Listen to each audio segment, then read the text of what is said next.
The air is thick and old and still. It tastes of dust and damp stone, a flavor unchanged for a lifetime. This is the first truth you have ever known, the metallic tang of the chain against your neck, cold in the morning, warm by midday, a constant, predictable pressure. It is not a burden, it is simply a fact as real as the rock floor beneath you or the unyielding wall before your eyes. Your world is this wall. It is a canvas of gray, a screen upon which reality performs its quiet, eternal play. You have never seen your own hands, not in the light. You know them only as weight and function, the tools that bring meager food to your mouth in the gloom. You have never seen the face of your neighbor to the left, nor the one to your right. You know them only by their breathing, their occasional coughs, the soft scrape of their movements, a symphony of shared existence conducted in near total darkness. Their voices are your companions, disembodied sounds that name the flickering shapes that dance upon the stone. A long, thin form with four spindly legs appears. Horse, your neighbor whispers, and the name settles upon the shape. The sound and the shadow become one and inseparable truth. Another shape, rounded and short with two legs, flits by. Man, says another voice, and so it is. A chorus of names for a parade of ghosts. These shadows are everything. They are your history, your science, your art, your religion. They are the subjects of your debates, the source of your fears and your fleeting joys. You argue about their size, their speed, their frequency. You develop theories about their patterns, predicting which shadow will follow another. The one who guesses correctly is hailed as wise, a master of reality, a person of profound insight. You take pride in this knowledge. It is hard-won, the product of a lifetime of meticulous observation. The fire behind you, which you cannot see and do not know exists, casts these phantoms. The puppeteers walking a raised path, holding aloft the carved figures of men and horses and trees, are the unknown gods of your universe. Their voices, sometimes echoing in the cavern, are attributed to the shadows themselves, giving them life, intention, a will of their own. This is the entire architecture of your world, a complete and self-contained cosmos of flickering gray on cold stone. There is no reason to question it. There is no language to form the question. The concept of outside is as meaningless as the concept of light. There is only the wall, the shadows, and the familiar, reassuring weight of the chain. Imagine for a moment that you are one of them, not as a metaphor but as a felt reality. Feel the chafe of the iron collar, a dull ache you stopped noticing years ago. Sense the cramped muscles in your legs, the permanent curve in your spine from a lifetime of sitting. Your eyes, adapted to the gloom, are experts at discerning the faintest gradations of shadow.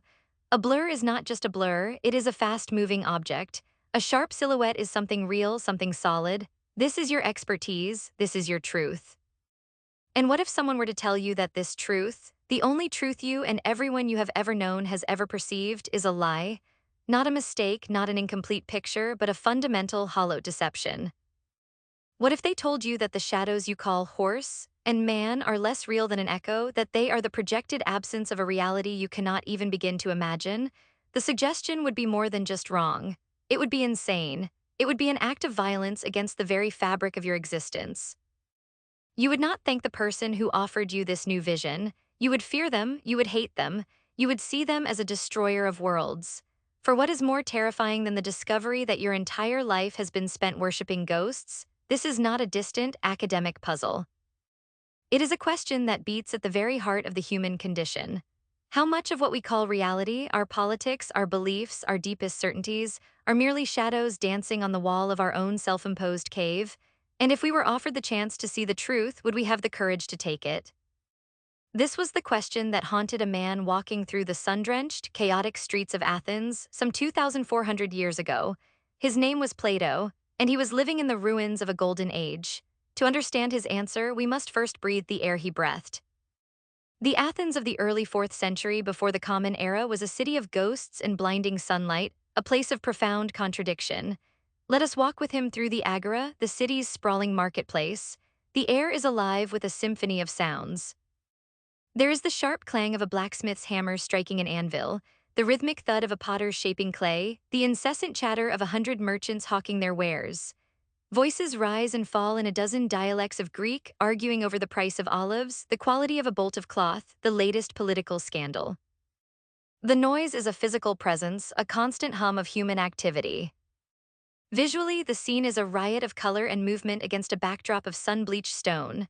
Marble columns of the Stoa Poikile gleam, They're painted murals depicting heroic battles already fading under the relentless Attic sun. Men in simple tunics of white or dyed earth tones gather in small groups, their hands gesturing wildly as they debate.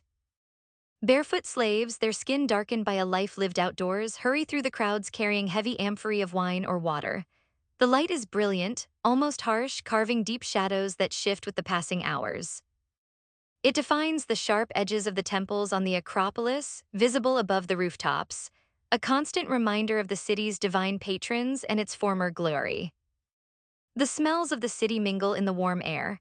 There is the rich, earthy scent of spilled wine soaking into the dirt, the sharp brine of fish laid out on wicker trays, the sweet perfume of incense drifting from a nearby shrine.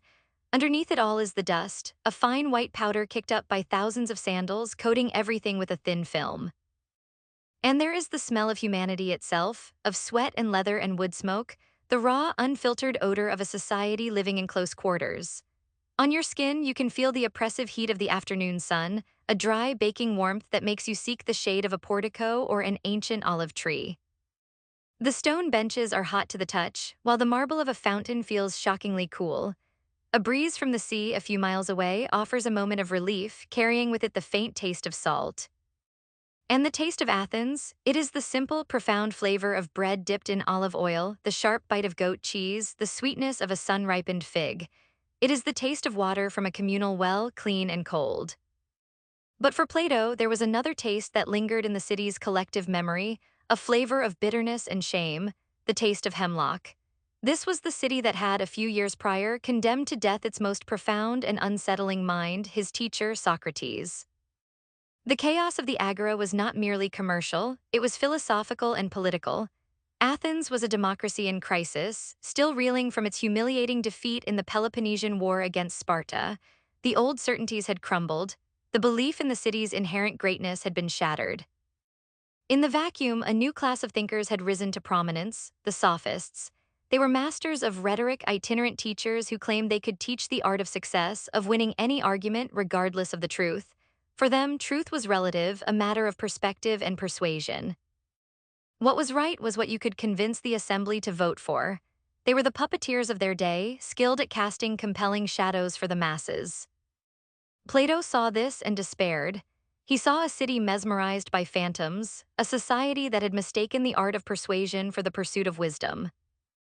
They had become so comfortable with the flickering images of political theater and rhetorical games that when a man like Socrates came along, a man who did not offer comforting shadows but demanded that they turn and face the uncomfortable light of self-examination, they killed him. Socrates was the prisoner who had been freed and tried to explain the world outside the cave, and Athens, in its fear and confusion, had silenced him forever. This event was the wound that never healed for Plato. It was the crisis that ignited his life's work. He, an aristocrat by birth, a poet by inclination, turned to philosophy with the desperation of a man trying to save a drowning city. He needed to build an argument so powerful, a system so robust that it could prove once and for all that truth was not a matter of opinion, that justice was not merely the will of the stronger.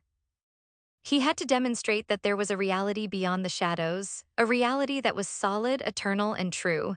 And to do that, he had to build a new world.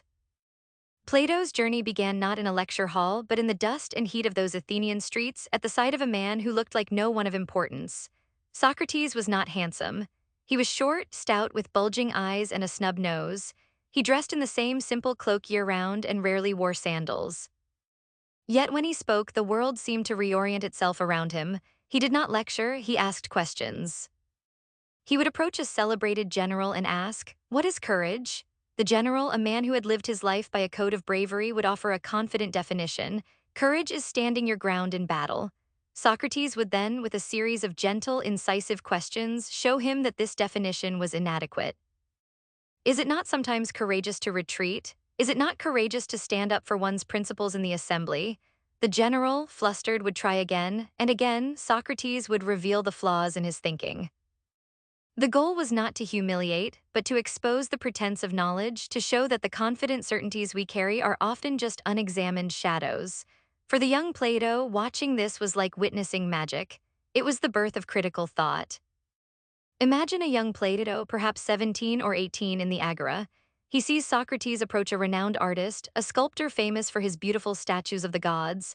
The air is thick with the scent of clay and wet plaster. Socrates, with his characteristic, almost childlike curiosity, might ask, "You create such beautiful things.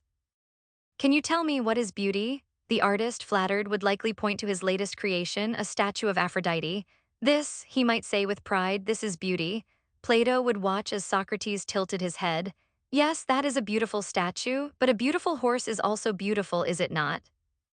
And a beautiful sunset and a beautiful piece of music, they are all different, yet we call them all by the same name. What is the one thing, the single quality that they all share which makes them beautiful?"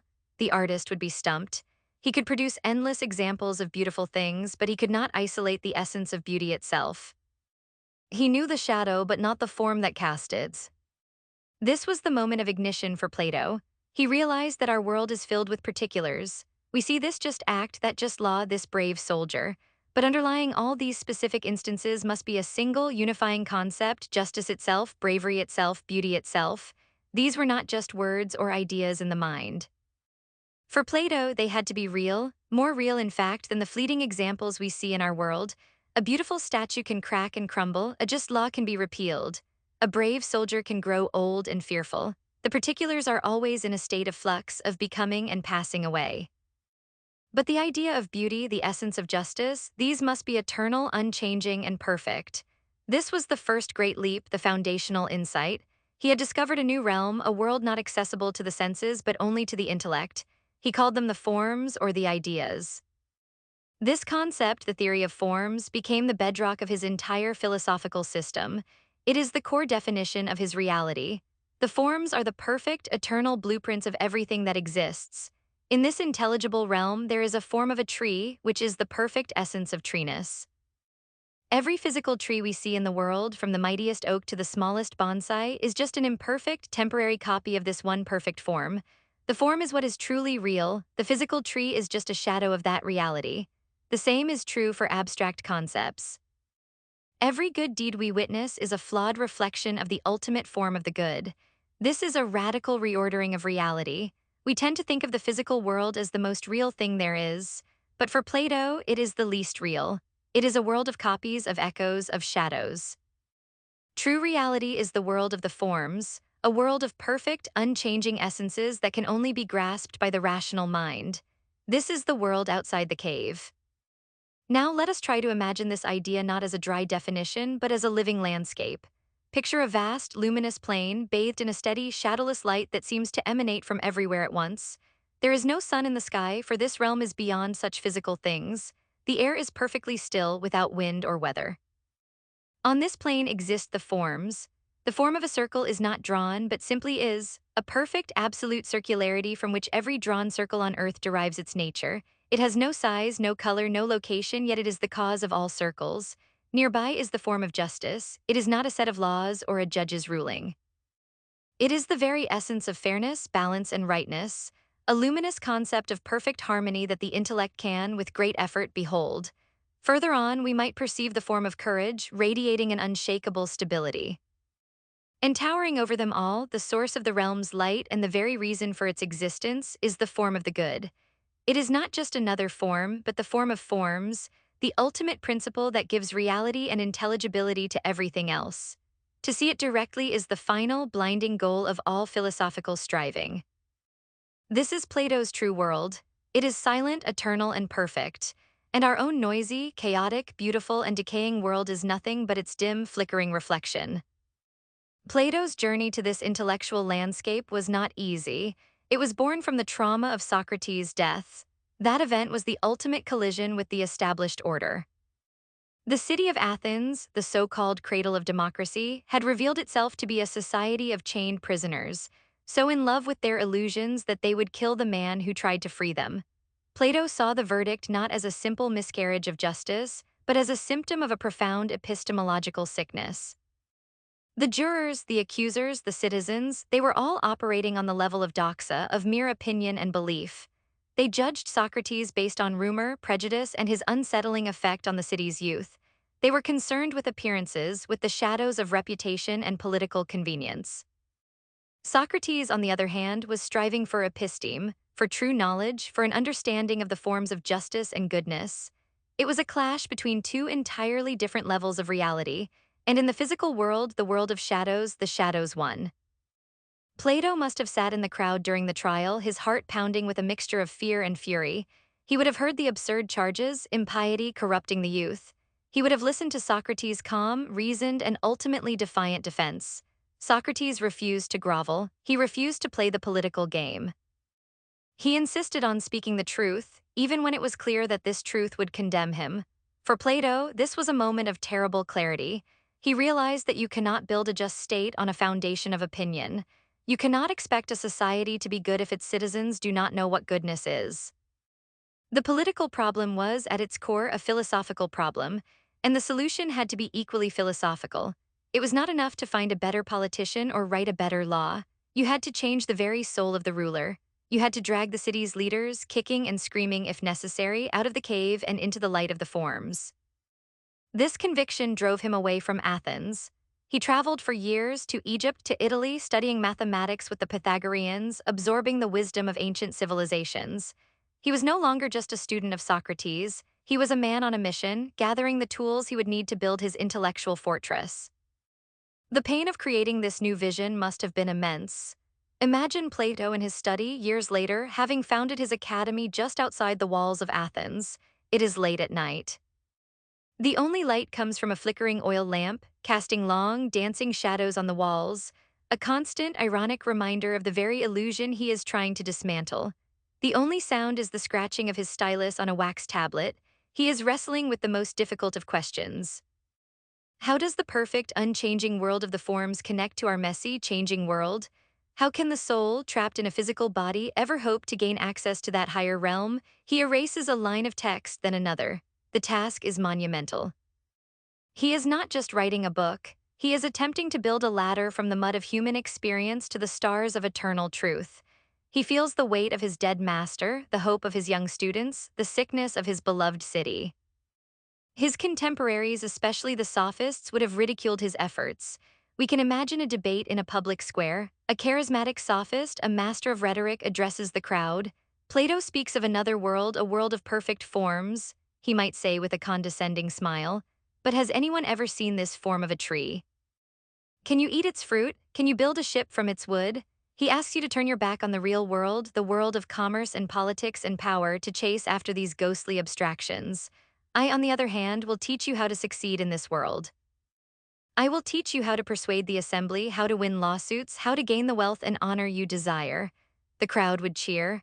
The sophist argument is seductive because it is practical.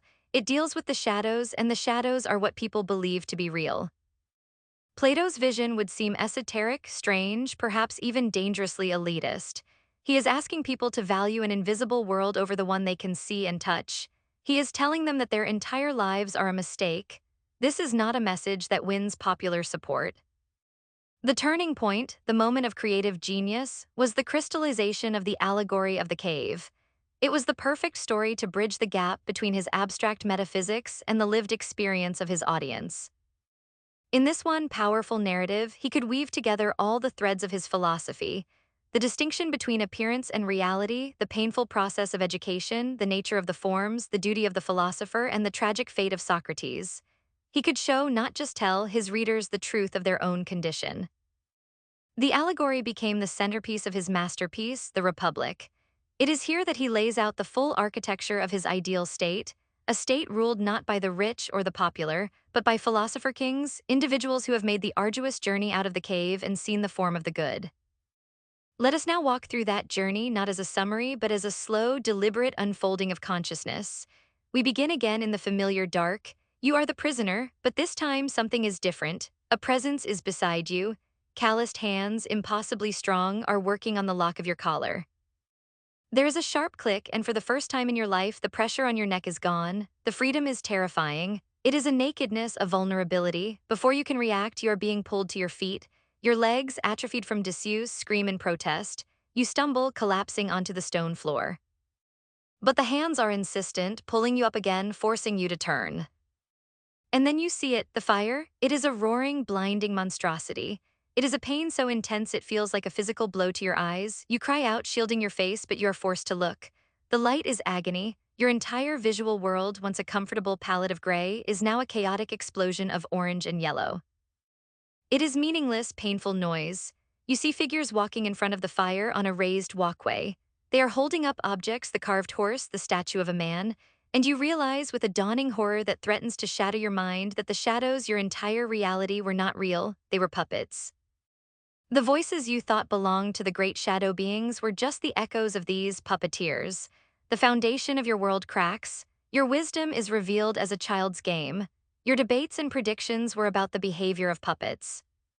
The shame and confusion are so overwhelming you wish for the return of your chains, for the simple, honest darkness of the wall. But you are given no choice. You are dragged, scraping your knees on the rough-hewn stone, up a steep, narrow incline. It is a tunnel leading upwards, and at the far end is a tiny speck of light, a light far more intense and painful than the fire. Every instinct in your body screams at you to resist, to return to the only home you have ever known. The ascent is a torment, a brutal act of violence against your will. Finally, you are thrown out onto the surface, into the world outside. The light is absolute. It is a physical wall of white that erases everything. You are blind, more blind than you ever were in the cave. The pain in your eyes is unbearable. You curl into a ball, pressing your face into the dirt, and you weep. Slowly, very slowly, your guide encourages you to open your eyes again. At first, you can only bear to look at things in the dead of night. You see the stars, the moon. They are faint, gentle points of light, and for the first time you see a kind of beauty that is not a shadow. It is distant, but it is real. As days pass, your eyes begin to adjust. You learn to look at the shadows of things in this new world, the dark shapes cast by trees and rocks. They are familiar in a way, yet sharper, more defined than the ones you knew. Then you dare to look at reflections in the water. You see the sky, the clouds, the trees, all mirrored in the still surface of a pond. And you see another reflection, a face. It takes you a long time to realize it is your own. Finally, you are able to look at the objects themselves. You see a tree, not a carved puppet of a tree, not a shadow of a puppet, but the thing itself. You see the intricate texture of its bark, the way its thousands of leaves move in the breeze, the sheer, complex, three-dimensional reality of it. It is more real than anything you have ever known, and the sight fills you with a profound sense of awe. You look at the flowers, the animals, the mountains. Each one is a revelation, a testament to a reality you never dreamed existed. You have spent your entire life studying a faded photograph, and now you are standing in the living landscape. And then, after all this, you are ready to look at the source of the light. You lift your eyes to the sun. Even now, you cannot look at it directly for long, but you can see it, and in that moment you understand. The sun is what gives life to the trees and flowers. It is what makes them visible. It is the source of all the warmth and light in this world. It is the cause of everything. It is the ultimate reality, the principle that makes everything else possible. You have not just learned a new fact. Your entire soul has been reoriented. You have been transformed. You now understand the difference between belief and knowledge. In the cave, you believed the shadows were real. Now you know the sun is real, and this knowledge is not just an idea in your head, it is a state of being. You are free. A new emotion begins to grow alongside your awe. It is pity. You think of your friends still chained in the darkness. You remember their proud debates about the order of the shadows. You remember their certainty, their conviction, and you realize that they are living in a dream, a pathetic illusion. They are dying of thirst while sitting next to a spring they cannot see. A powerful sense of duty washes over you. You cannot leave them there. You must go back. You must tell them what you have seen. You must try to set them free. You know the risks. You know they will not understand, but you have to try. And so you begin the descent back into the darkness. The journey down is as difficult as the journey up. Your eyes, now accustomed to the brilliant light of the sun, are useless in the gloom. You stumble and fall. When you finally reach your old spot, you are blind again. Your friends hear you, and you try to explain what you have seen.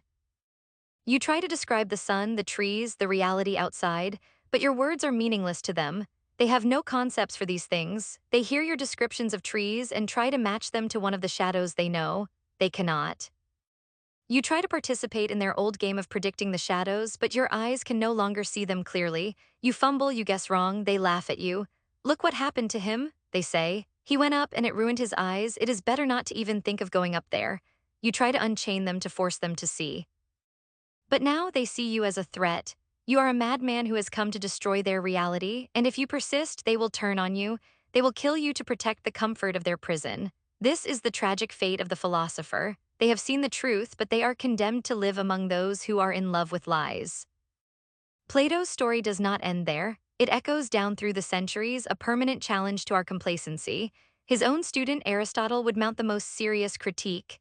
Aristotle was a biologist, a man of this world. He believed that to understand a thing, you had to study it here on Earth. He rejected Plato's separate world of forms.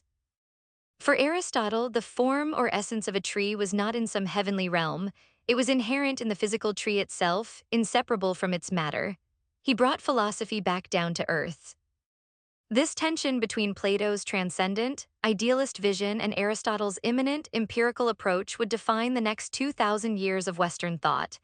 It is the fundamental argument between the mystic and the scientist, the poet and the engineer. And today, the allegory of the cave is more relevant than ever.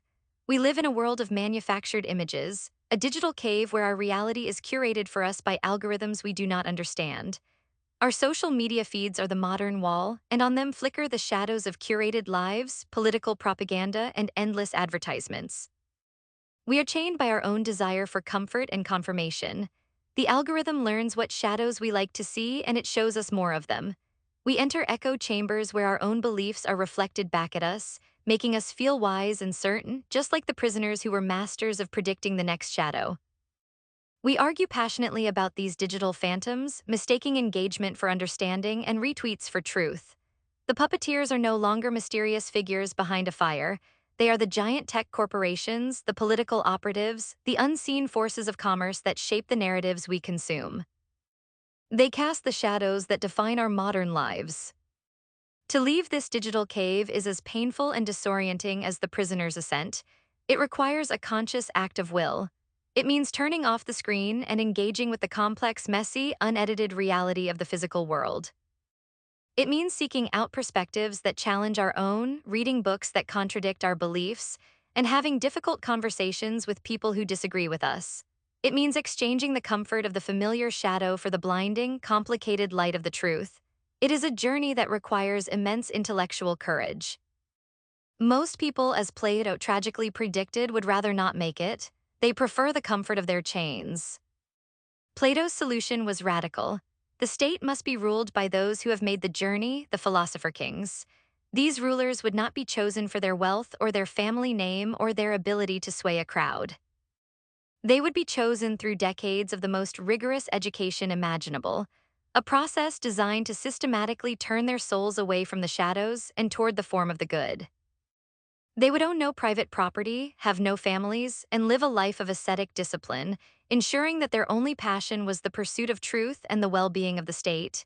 It is a vision that has been called both utopian and totalitarian.